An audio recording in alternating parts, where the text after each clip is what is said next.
Drop Dude John, who's always good for an interesting comment, says, "You and your sloganizing. Is it the slogans you oppose or the actions? Slogans are merely taglines for people to know more if you wish. I do wish you would get your head around their purpose and stop thinking you have a credible argument in opposing their use." I don't oppose their use. I oppose the slavish and random tossing off of cliches recycled again and again with some sort of vagueness. It's the vagueness and the strap lines, the pointless strap lines, the idea that in order to support or oppose something, you have to belong to a particular tribe. There are so many slogans which are embraced by individuals. Get Brexit done. What does that mean? What does that mean?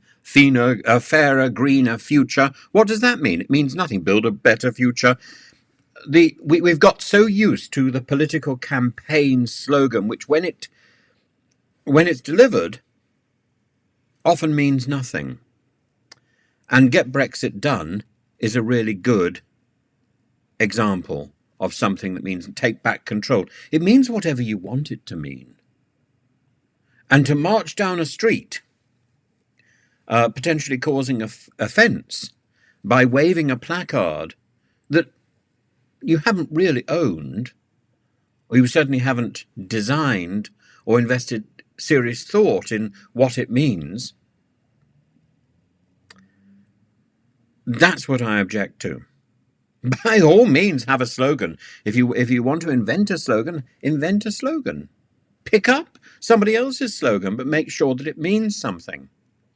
Because these pointless slogans and the fact that, maybe it's not common knowledge, but so much of Prime Minister's questions is scripted in advance. So much. And when people leave the scripted program, then they get into trouble afterwards. So many ministers come into Parliament and stand at the dispatch box in the Commons and recite a text which has been carefully composed and legaled so that it can't be used in a court 2 or 3 days later as new information or as a get out for somebody's potential crime. We need to get to a point where our politicians either have the brains or they have the courage to be able to respond directly to something which is being said. Instead, they're reading off a script. They're reading a slogan. I can remember talking to some current politicians who tell me, "Oh, the word we've got to use now is blah, blah, blah.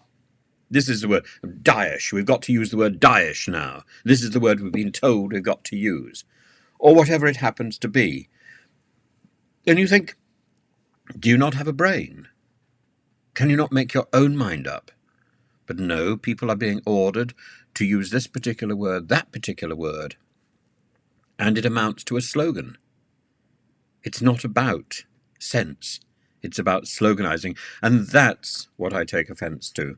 And if I haven't been clear enough, I'm sorry that I've been using a shorthand explanation. I think I have explained very clearly in the past, but I put out perhaps too much rubbish, and sometimes things get smothered. So I am grateful to Drop Dude John for calling me out and giving me an opportunity to express my concerns about the obsession with slogans, and I think it's not just with slogans. I think a lot of this goes back to the rise of the power of advertising, which I suppose, when it comes to politics, goes back to the Saatchi's contribution to the Thatcher election victory, get Britain working again, or whatever it was. And it was brilliant at the time, but that was the formula then, and now I don't think it works. Now I think we've got to rethink, and we've got to say what a slogan should encapsulate the mood of the age. Instead, we're picking slogans off the shelves, which may have worked in the past. They don't work now, and people are reciting them as rather like those little dolls. I remember you could have those action men and stuff where you pull the cord at the back and it would say, I'm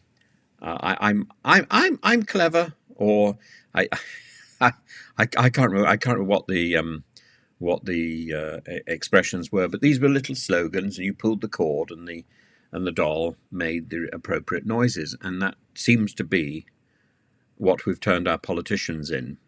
When it comes to Liz Truss, it wasn't very effective. It still looked like a doll, and not a very good one, a marionette.